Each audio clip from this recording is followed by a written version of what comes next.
Hey y'all, welcome to my channel. Sorry about the video quality, I'm just getting started. But this is from my laptop. So, I recently got my nails done, so I'm still trying to adjust. Because typically, these here would not be on, but I'd have one right here and one right here for like knots and stuff. But not nearly this long. Normally my nails are short-ish. But, this is my book bag. This is where my transitional object is stored, transported, all that good stuff. Everything I could need to do what I need to do to relax, zen, chill, recenter, refocus, calm the mind. So, with my craft, it helps me. It's very therapeutic for me. And it makes it possible for me to go out in the world and interact with people. It also keeps me centered when people have an attitude for no reason. Or at least, for no reason that I can comprehend, because, I don't know, people come at you angry and then they expect you to just take it, and sometimes I can't just take it, but that's just me. Especially when I'm at work. So, I basically use this. It's technically a laptop book bag where you can put your laptop in it and you can carry your books and stuff. Well, I have a book and a binder. Here's some of my glow-in-the-dark yarn. This is my crochet hook. Gotta unwrap some of this anyway. Yarn. Velvet soft yarn. I gotta rewind that. I have a winder that turns my yarn skeins, my yarn pull skeins into cakes. And then I got more yarn.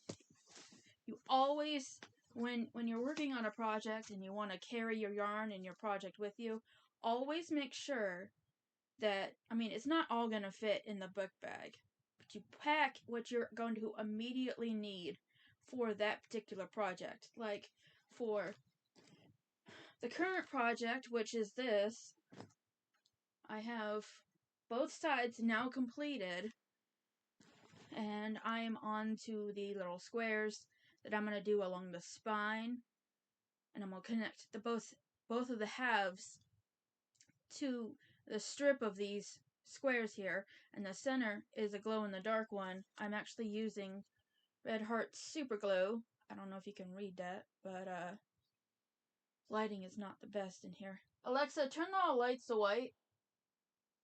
Okay. Yeah, I don't know if that's any better, but it might help. Now that's a little brighter. But yeah, it's Red Heart Super Glue. It doesn't glow immediately. It does need to be charged up. And I probably need to wind this into a cake as well. I'll do that later. That'll be another video where I wind stuff up into cakes. Because I'm pretty sure I have a couple.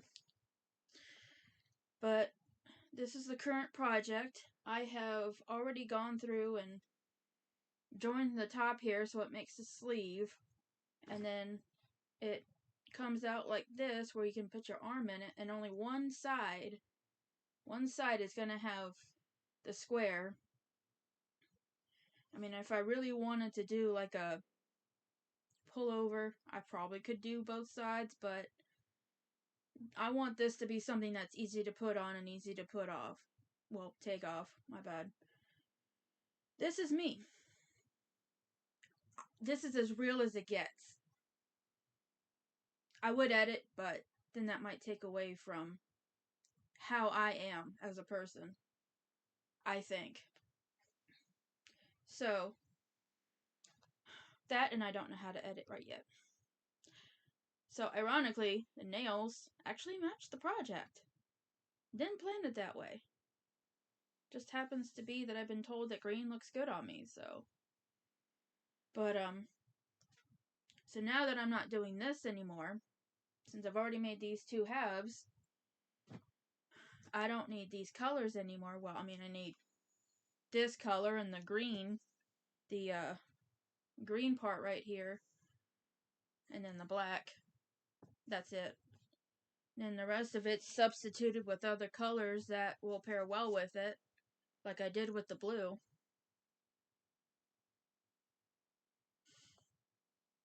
So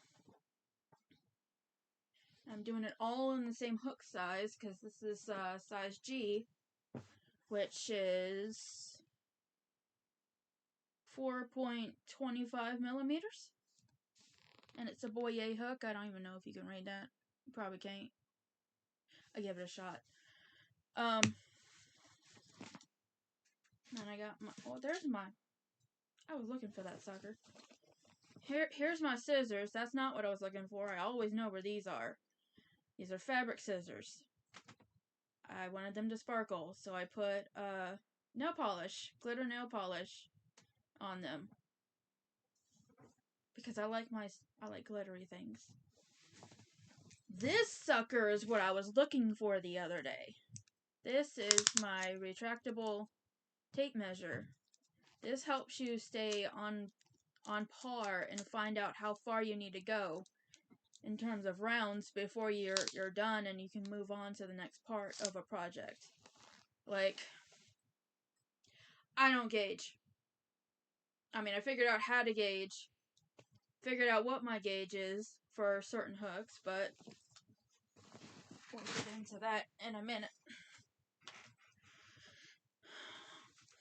Alright, so I'm going to take this square and I'm going to measure it because actually I've been meaning to measure it. Looks like it comes out to, make sure you have it on flat surface. Okay, comes out to about 6.5. 6.5. So now, alright, my measurements were based on 5 inches. And this comes out to 6.5 for me on a size G hook. So, if I need it to be at 46 inches long, that means I'm going to need about, that's math. Sometimes, if I don't know the answer, I do the mathematics. Alright, 46 divided by 6.5. That comes out to roughly about 7 squares. So we're taking, it was 9, now it's like 7.07. So roughly right about it's 7. So that means I have to make less squares. That actually works out. So we get 4 of this color and 3 of the green. And then the rest of it is just kind of like making sure everything is like bordered, everything is good, everything's going to stay where it's supposed to, and everything looks clean, nicely made. That works.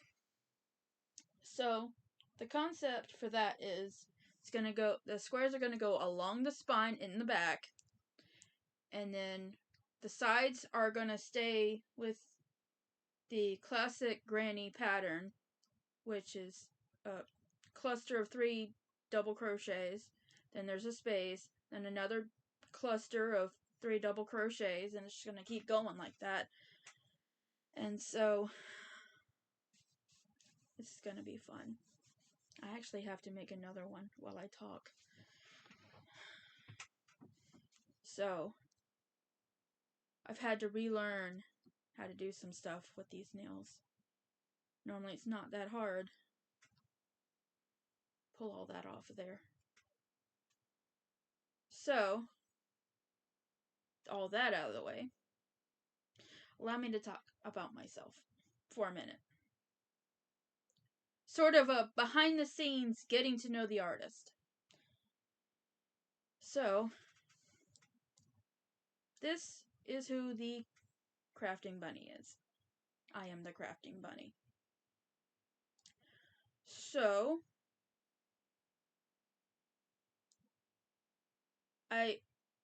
I'm not big on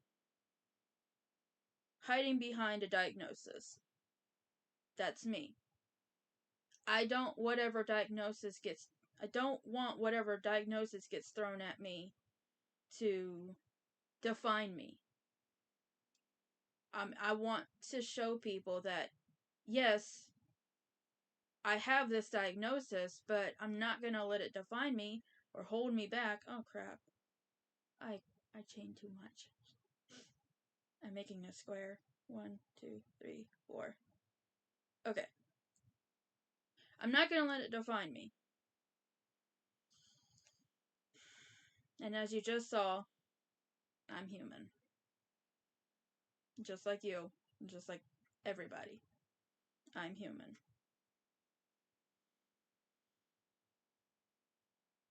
What this craft has allowed me to do is get out in the world and be able to actually interact with people, because crochet is something that it people like. I mean, when you do something that's pretty and the colors match up and it all looks really nice, people, if they're really interested in it, will come up and say, "Hey, that looks nice," or "Hey, that looks pretty." Now, some of my projects in the past were a little on the grim side, but it was also my way of grieving too over a loss. So there's that. Speaking of which, one of them is actually right back here. This is my mother-in-law. I did the memorial project showcasing her life, and she lived to be 64, so this thing is 64 rows long. Well, 64 rows worth of work. Every row is a year in her life. I did one for my grandpa and my great-grandma. My grandpa lived to be 80. He was due to be 81 that same year he died. And then for my great-grandma, which I loved dearly, and I really wanted to go to that funeral, but I couldn't because it was like 24 hours later, and I had no money, no time off, no way to get back. And she lived 94 years. So her blanket had 94 rows. And it showcased her life. And it shows, I think, it shows that life is beautiful no matter what form it takes, no matter what colors are thrown at it. Life is beautiful. I believe it. People say it. But when you see it in fiber, then it really is like, wow, that's beautiful. And the thing about Grandpa's is he was in the military.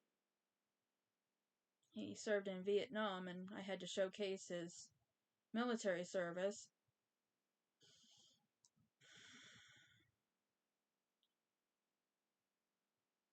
I know when Grandma goes, I'll have to do one for her. And hers is not going to be that hard. She's actually expected to have a birthday tomorrow. And she's going to be the same age as Chuck Norris. She was born in 1940, but so was Chuck Norris. Her and Chuck Norris, they are like 7 days apart in terms of birthdays. So Chuck Norris already had a birthday 6 days ago. Today's the 16th. March 16th. So, that's when you can't remember how old somebody is. Like, Grandma, sometimes my memory isn't that great. But when you find someone that is able to, remind you, hey, this person is gonna be this old because this other person is that old, it helps. So, she's turning 85 tomorrow. And I really wish I could go see her, but unfortunately, me and my mother don't exactly see eye to eye, and she's also part of the reason that I have the issues that I have. I said part of. I didn't say all of my issues.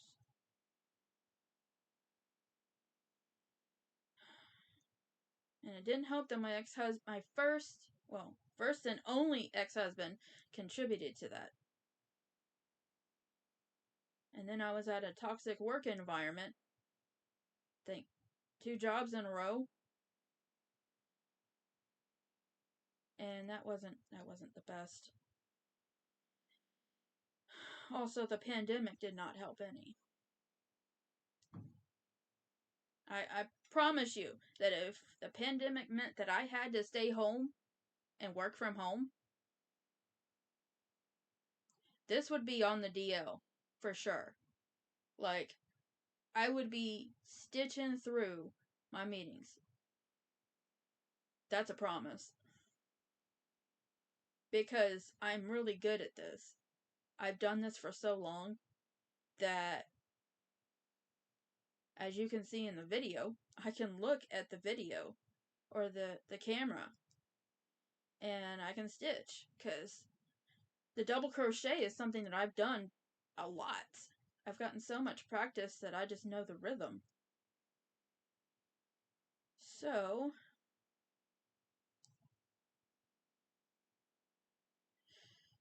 let's see where we got here. So yeah, this is me. This is the real me. Don't mind the hat in the back. That's my husband's. He's a 49er fan. I'm a Carolina Panther fan. That's just me. That's just because my mom's side of the family is from North Carolina. Apparently in my heritage, we've been Carolina. So, when it comes to North Carolina, and even by extension South Carolina, I like to try to... I really feel for those folks. Alright. What in the world did I just do? Slip stitches, not so much. Haven't done so much of those while I've spoken. Get that slip stitch right quick. We're just basically looping. And then we pull it through, or we're supposed to be able to. There we go. Pull it through, pull it through. Second round. That was just the first round. Oh crap, did I even chain? No, I did not, and that's why it looks wonky. Okay, I'll chain and then I slip stitch. That was my bad. So, I also have a yarn bowl. Looks like a dragon. It's awesome. Unfortunately, when Grandma goes, it's also not going to get used, because Grandma is Year of the Dragon, and it's a red dragon. Red is her favorite color. Got her a pair of left-handed scissors. 1, 2, 3. Got her a pair of left-handed scissors, which are ironically red. And then I took some nail polish and I made it even redder with glittery. Glitter, glitter. Because that's Grandma. Grandma is all about that.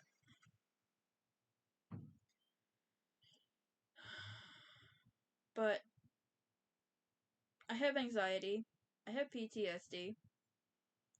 I also have ADHD. I have sleep apnea. These are all diagnoses that I don't like to hide behind. I don't like to let that define me. Because I feel, at least with mental health, there's still a little bit of a stigma attached to that. And I don't like that. I don't think anybody likes that, really. Especially the people who have studied psychology. And the people who work in the psychology field. It's just really annoying that there's still a stigma. There's nothing weak about going to get help. There's nothing awful about trying to figure out why it is you do what you do so you can actively try to make a change if it's going to be for the better. I mean, that's what I have to do.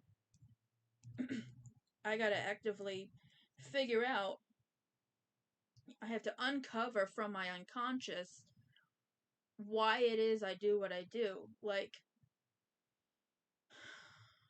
if it weren't for these nails, I probably would be picking my scabs. Or creating new sores altogether from popping pimples. And then picking at those scabs. Or how I always say I'm sorry. I always try to people please. I try so hard, and then I get real scared when people get upset, and then I'm always afraid they're gonna leave. This is me being vulnerable.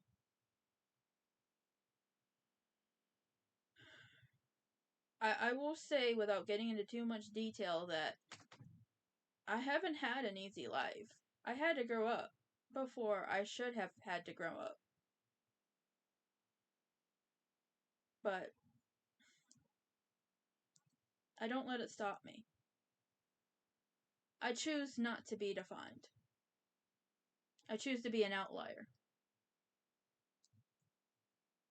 Because as a female, as a woman, as a girl, even as a girl, you're looked at and everybody's like, well, you're weak. Why? Because you're a girl. I'm not weak. Or they'll say things like, oh, you can't do weight training because you're not a guy. Women can weight train. Women can very much compete in that field. Or, in the case of pin turning is where I had the most trouble. Took a finished carpentry class. And I will tell you that there was only like 2 or 3 girls in that whole class. The rest of them were guys. And some of those guys don't like the fact that there's a female in the damn class. And some of those guys who are really bothered by it will go through every effort to make sure you don't come back. That means going through your stuff, taking stuff that don't belong to them. I mean, you're trying to learn, you're trying to do stuff, and then you have to worry about who's in your book bag, and things are going missing, and you're like, this ain't right, I know it was here. And I know I was smart. See, being genuine and like genuinely caring about people, like, let me give us an example. Like, say hypothetically, let's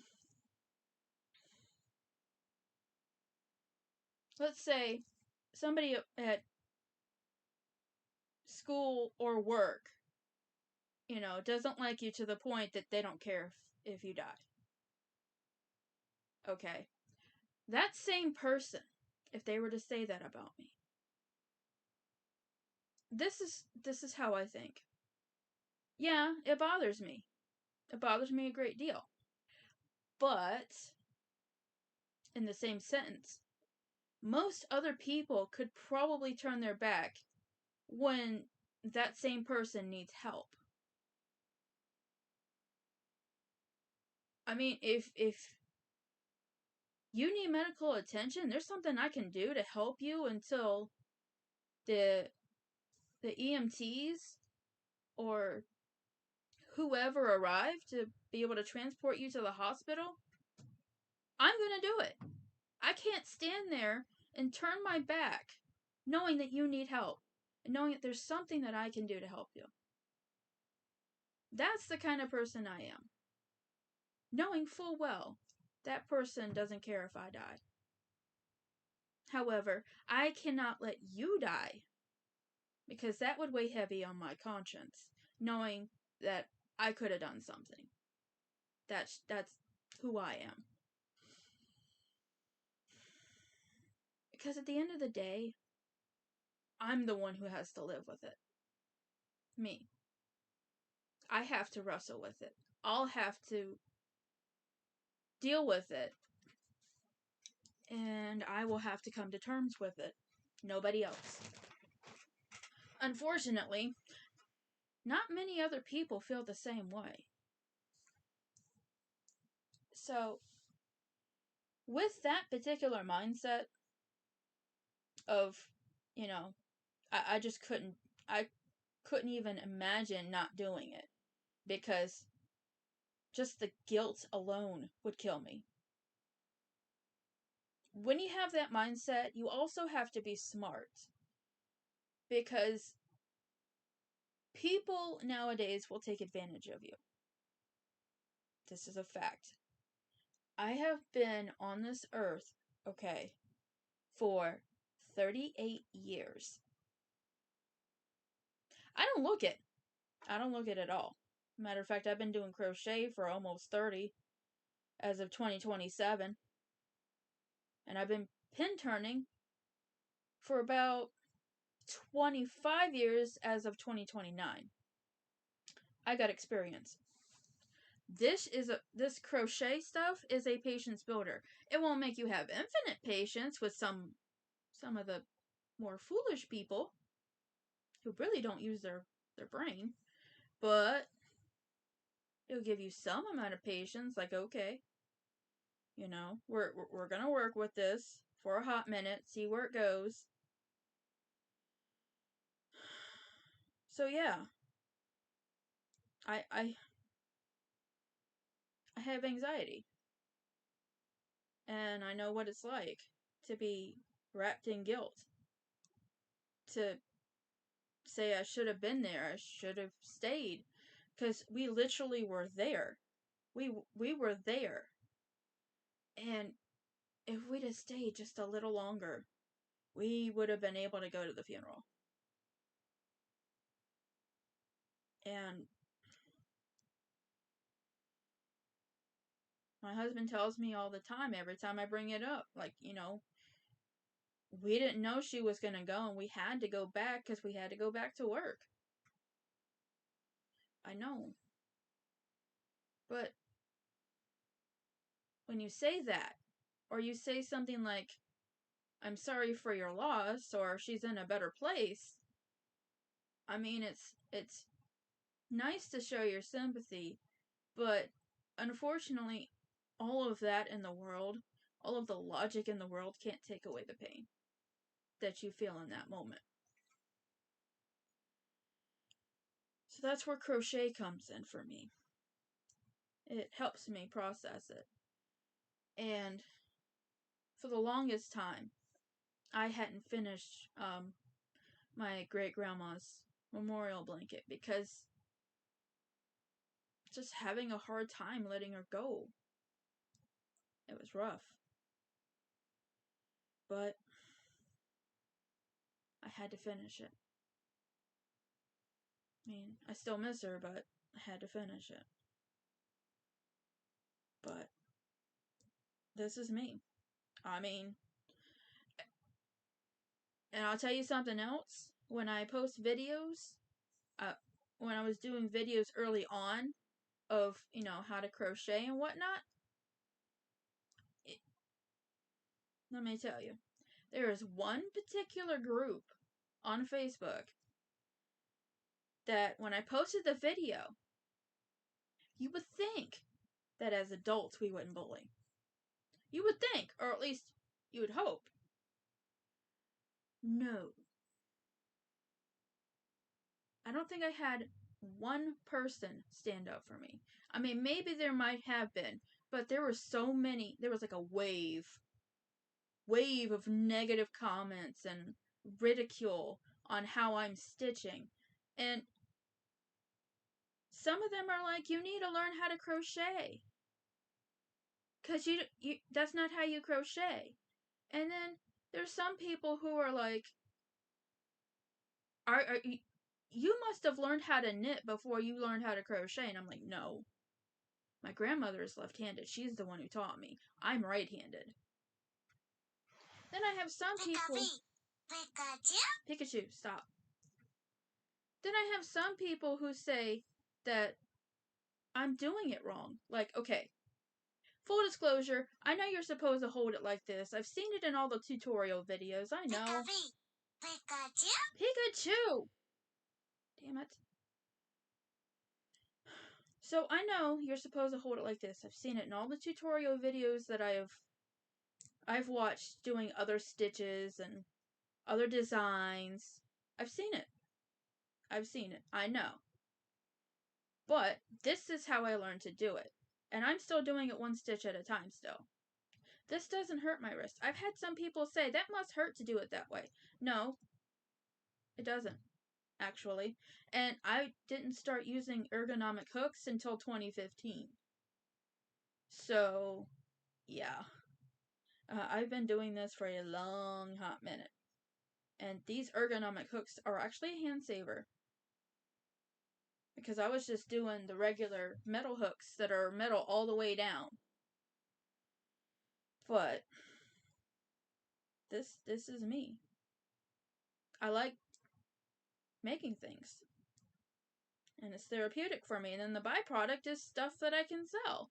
Or stuff that I make for other people who are willing to pay the money for me to do the work. Because unfortunately, yarn is not free. And inflation likes to make things go up. So, with the cost of yarn going up, so does the cost of the service. I mean, I'm personally not making any money. If anything, I'm just recouping the cost of the yarn. Honestly. My payment is in the therapeutic quality that the crochet provides me. Now, when it comes to pin turning, I mean, I can get that. Each piece is roughly only an hour to make. So, really, I am getting, with the way that it's priced, I am getting paid to do the work. But I'm also recouping the material and supply cost. So, it's really not that serious. Alright. And so this here is, let's see what it is. It's number 4 weight, which is what I use most often. And if you haven't seen my video, my first video that I posted, the way that it works is, with the weight system on the yarn, 0 is like lace. It's the thinnest crap there is. And then from 0 or 1, you go up. As you go up, it starts to get thicker. And then number 7 is the thickest one you can find. It's also a pain in the rear sometimes to work with. But I will say this. I found out the hard way through experience, through making a blanket in nothing but number 6 weight. That sucker makes a weighted blanket. I didn't realize that. And then, of course, as I'm working on it and I'm testing it, it put me to sleep. I'm like, oh god, I gotta wake up. I gotta pull this off me. So apparently I can make weighted blankets out of number 6 weight and number 7 weight. It's just a matter of the hook that you use. But next I have my binder of knowledge. This contains everything that I've compiled so far. It goes to how to crochet, in case you don't know how to crochet. Then it goes to finding your gauge, the mathematical equation to find your gauge, so you can find out how much yarn you need. And then we have patterns that I found that are free on yarnspirations.com. You might want to check them out if you want a pattern. They got crochet, they got knit. I'm sure they got other ones, but crochet is what I'm most concerned with, because I don't know how to knit. I mean, I legit don't know how to knit. But then I have studies in here. I have my own personal color flow charts. And color flow charts are like, sort of like a pattern for me. like showing me what color we're going to next after however many rows. So it helps keep me, it's like a memory thing where if I can't remember, then I have a guide to go back to. And then I have paper. I have graph paper and lined paper. That way, if I need to make a granny square design, I can use the graph paper for that. And then at the very back are the scientific studies of crochet and mental health. Actually helps with dementia, too. Which, I mean, should be no surprise, but a lot of people are surprised. And then I have something that I would recommend for every crocheter. It's called a complete crochet course.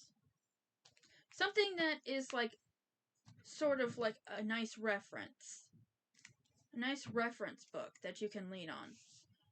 I checked this out in the bookstore and it looks really nice. It's nicely put together.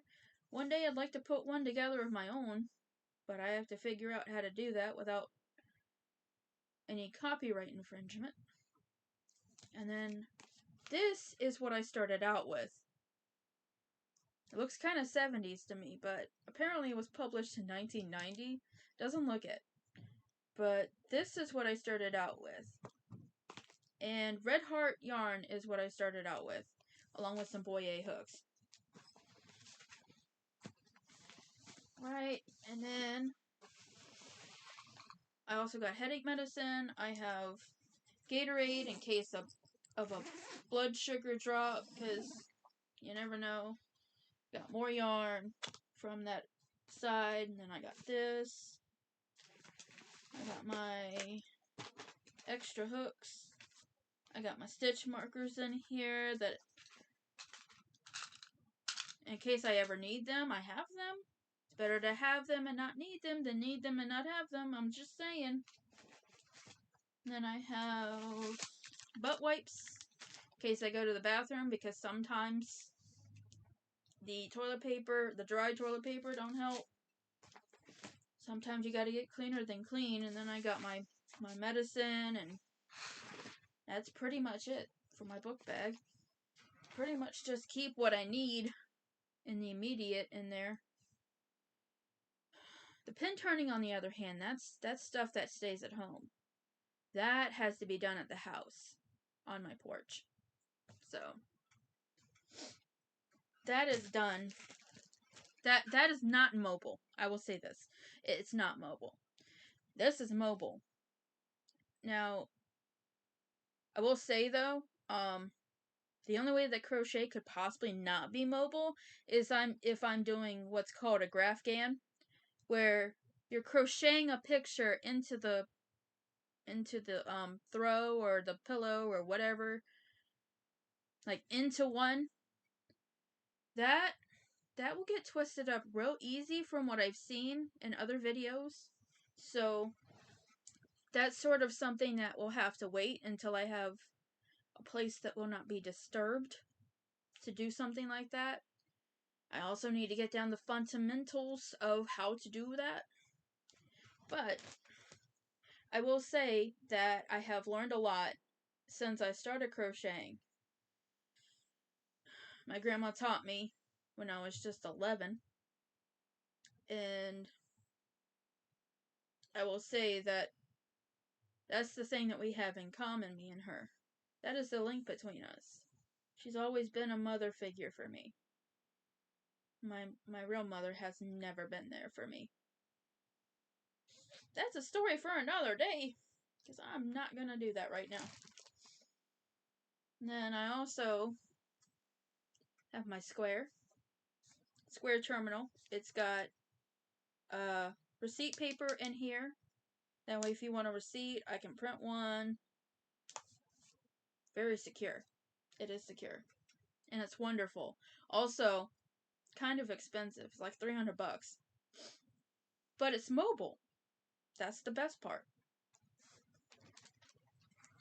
So, that's pretty much the gist of it for right now.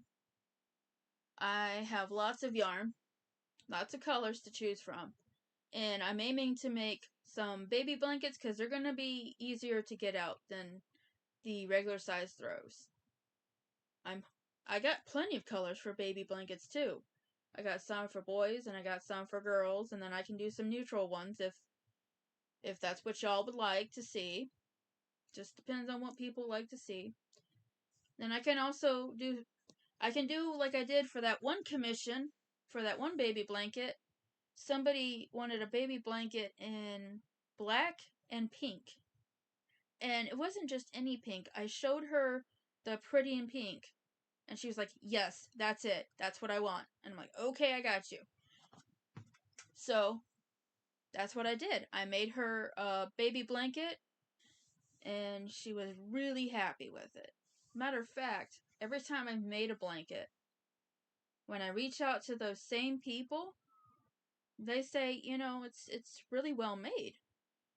And then you talk to them again after that, and like, dog's trying to take it over. Or another family member is trying to snatch it from me. She wants to use it. And I'm like, wow, okay. So, I don't know if that says anything about my quality or my craftsmanship, but I work hard to produce the best quality product that I can provide. Because I do worry about this stuff. I always want to make it perfect. Like, inside, I have a perfectionist living in my head. And sometimes I gotta rein that perfectionist in because sometimes it's unrealistic. But I do have that tendency to want to make sure that everything is right. And if it's not right, I want to either try to make it right or make it look as right as possible. Because with handmade stuff, like throws or Afghans are a pain in the rear, but they're beautiful, and if you take care of them, they will last a while. Because that's how I roll. Like, we use great grandma's memorial blanket on our bed, and we have a queen size bed. So, if it fits on my bed, it'll fit on almost anybody's bed. I'm just saying. But the Afghans, that's a special order kind of thing. Because that's gonna take at least 3 to 6 months, maybe. I mean, it hurts me to say it, but more than likely it's probably true. Because unfortunately, I'm not one of those people that keeps track of their time. Whenever I have an open spot, I'm crocheting. I'm trying to make as much progress as possible on whatever I need to work on. That way I can get it done. Because believe it or not, people have so much time sitting and waiting, they could be productive doing something. And that's how I feel. Like, I'm in the waiting room of the doctor's office, because I do go to the doctor's a lot. I do have conditions I do need to manage. When I'm waiting, I'm crocheting, because I can take it with me, and it makes it okay for me to be alone. I mean, that's what I got from it when I started doing it. It's like, I used to not like being alone, but then I learned how to crochet, and I'm like, okay, I'm good. You can leave me alone now. So, like, I'm fine. But unfortunately, Joanne's did mess me up on this current project. Allow me to elaborate why. I'll start by saying this. There is one word, no matter what fiber artist it is, there is one word that people are afraid of, or that they fear, that they don't want to hear, because it's a bad idea. Well, not a bad idea, but, I mean, it means that you gotta then you gotta change your plans and figure out a workaround to whatever you're doing. So, here's the word. Discontinued. If you're in the middle of a project like I am, as a matter of fact, this will lead directly into why this had to be altered a little bit. This is why there's being squares made, and I'm trying to preserve as much of this skein as possible, because when Joann's went out of business, and they're now clearing out their warehouses, and they're sending stuff to their stores. I work full time. This is no secret. And I do at my job what I try to do with crochet. I try to do the best that I can and try to be as helpful as I can. But with that being said, if, this color would happen to show up in a store by happenstance, because it came from a warehouse that's being cleared out, there's no guarantee that I'll be able to get down there to get it. Because A, money, B, time. I mean, it's just that simple. Plus, by the time I get down there, it's probably all sold out, because people, with the going out of sale business, people flip. They will select a bunch of crap. I mean, it's a good deal. Don't get me wrong. Smart business people would take advantage of that. And I have. But it's like hit or miss whether you get it back in stock or not. So then you have to save what you have. So with a discontinued product, you can't get it anymore. So just like this product, this item that I'm making, I have to treat this like it's the very last skein on this planet that exists, that I have to work with. Because with Joann's going out of business, it's pretty much just the same as being discontinued. I can't get it anymore. I can't find it anywhere. And when I think I found it, I can't order it because something goes wrong in the matrix or on the interweb, and it just doesn't make the order. So that's where workarounds come around. See, as crochet artists or fiber artists, we have to constantly think about what else can go with this project that we have or that we can readily get on hand. Like I'll tell you right now, Red Heart Super Saver, I'm always able to get a hold of it. It's always been around. I've never had to worry about it discontinuing. Only certain colors of Red Heart have been discontinued, and I not know about it. Which was a shame because I liked Panther Pink, guys. It's wonderful. That's actually what the pink color is right here, is Panther Pink. And it wasn't until close to the end I was like, oh my god, I can't find it no more because it was discontinued. So I had to find a workaround to try to figure it out. But I figured it out. But that in fiber arts, you have to have a plan A, but then you also have to have a plan B in case plan A has a discontinued item in it. You always gotta think like 2-3 steps ahead just in case. Because unfortunately things get discontinued, and for whatever reason, and I've seen the Reddit posts, everybody was complaining like, why? Well, why did you discontinue that? Because everybody liked it. I mean, even I liked it. I thought it was pretty. Cute name too. Panther Pink. But that's just me. Also, I crochet with Red Heart because that's what I started with. That's familiar to me. Most of the time, when people learn to crochet, whatever yarn they start on, that's their comfort zone from now on. Because that's what they're used to. Sorry about making the video so long. My bad, I lost track of time. But, yeah. I'm just like everybody else. I like to help people. I don't care. I like to help people. If me making a cardigan will help you, I'm down. I'm game. Making a throw, making a baby blanket, I don't care. I'll put in the same amount of effort as the last project, as the next project. I'll do it. Even with my pins, I will put in the same perfectionist effort that I put in with my blankets. That's just how I am. That's just who I am. And if learning how to crochet is something that would bring you comfort, maybe down the line, if it's possible, then maybe I could do that too. But we gotta wait and see.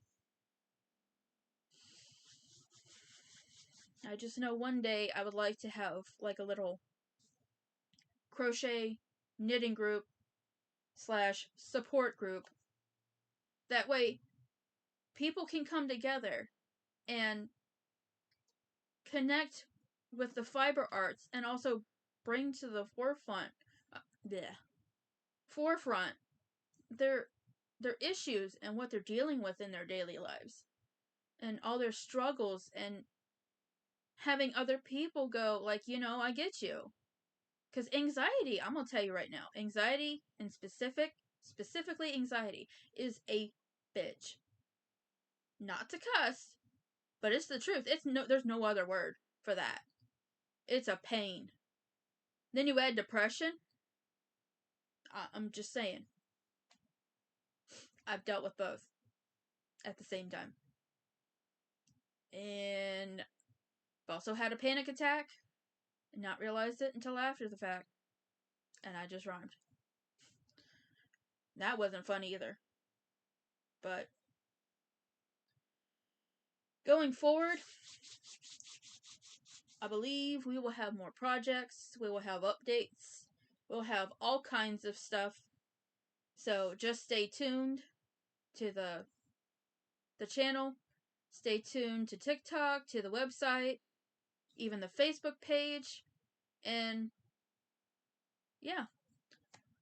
See you guys in the next video. And thank you so much for watching. Make sure you like and subscribe and tell your friends, because I can use all the support that I can get. See you next time, guys.